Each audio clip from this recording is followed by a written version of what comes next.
Hi, welcome to my new blog. I am Adya Patil.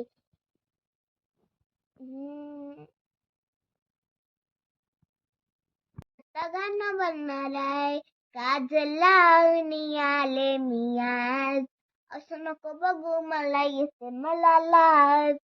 केला शिंगार आज घातलंय साज, दिसते मी बरी नजू अप्सरा मी खास. नखरे वाल कुठली गा, घालून साडी घाल गुलाबी, पागल करणे तुझी मोरणीची साल. गुलाबी साडी आणि लाले लाला, दिसते मी बरी माझा फोटो माझा काढ. गुलाबी साडी आणि लाली लालला, दिसते मी भारी नजू अप्सरा मी खास. मी मराठी शिकायला लागलोय, काय तर चुकलं असेल तर sorry. Please support my channel. Thank